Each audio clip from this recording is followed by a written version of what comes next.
Hello बच्चों, class 10th exercise 6.2 question number 8। बिल्कुल ध्यान से समझना सभी बच्चों को और सीखना है। क्वेश्चन नंबर 8 में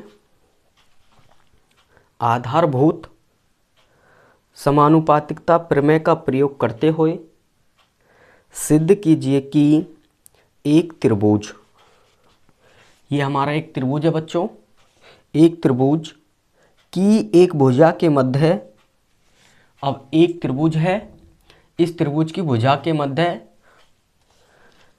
बिंदु से होकर दूसरी भुजा के समांतर खींची गई रेखा तीसरी भुजा को समद्विभाजित करती है।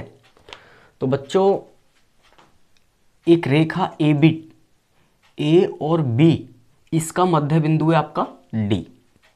अब जब हम डी और ई रेखा को खींचा गया बी सी के समांतर, ये चीज हमसे क्वेश्चन में बोली है और हमसे कहा है कि ए सी का मध्य बिंदु जो ई, क्या ये समद्विभाजित करता है? ए सी का मध्य बिंदु ई इसको समद्विभाजित करेगा। ए सी जो हमारी भुजा है इसको दो भागों में बांटेगा, ये हमें इसमें सिद्ध करना है बच्चों। बिल्कुल ध्यान देना है और समझना है। अब इसमें पहले हमने लिखा है, दिया है त्रिभुज ए बी सी में डी कॉमा ए बी का मध्य बिंदु है, ठीक है, और सिद्ध करना बच्चों ई कॉमा ए सी को समद्विभाजित करता है। तो कैसे सिद्ध करेंगे? बिल्कुल ध्यान से समझना है और सीखना है, ठीक है बच्चों। लिखेंगे थेल्स प्रमेय के नियम से,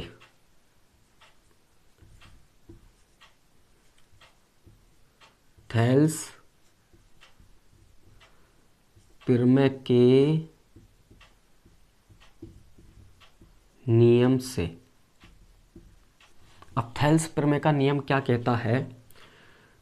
डीई समांतर बीसी। तो लिखेंगे बच्चों एडी बट्टे बीडी इक्वल एई बट्टे सीई,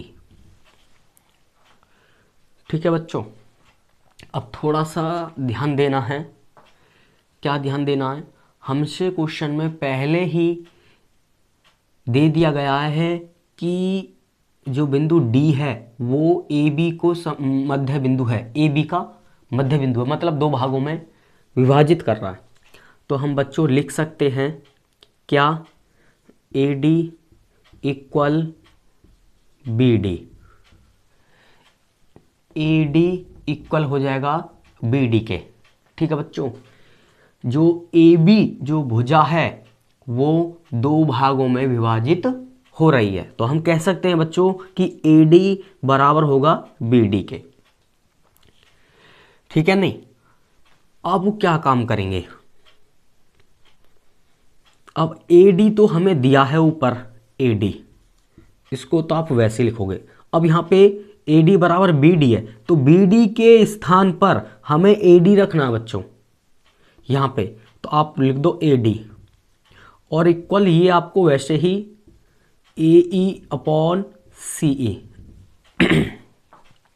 ये आपका बच्चों कैंसिल हो जाएगा, आपका बनेगा 1 इक्वल हो जाएगा ए ई अपॉन सी ई। इधर इसकी मल्टीप्लाई कर देंगे तो आपका बनेगा बच्चों सी ई इक्वल हो जाएगा ए ई। तो जब ये दोनों साइड इक्वल हो जाती हैं, बिल्कुल थोड़ा सा ध्यान से समझना सभी बच्चों को, जब ये आपकी दोनों साइड इक्वल हो जाती हैं तो बच्चों हम कह सकते हैं क्या क्या कह सकते हैं कि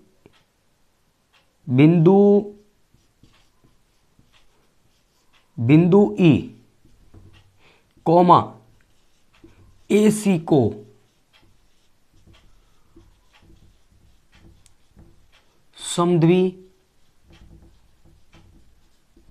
समद्विभाजित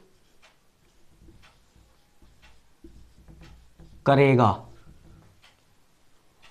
बात समझ में आ रही है ना?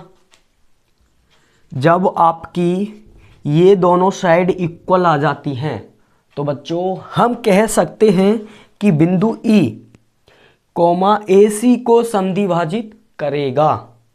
बस यही चीज हमें सिद्ध करनी थी बच्चों, ज़्यादा कुछ नहीं करना है।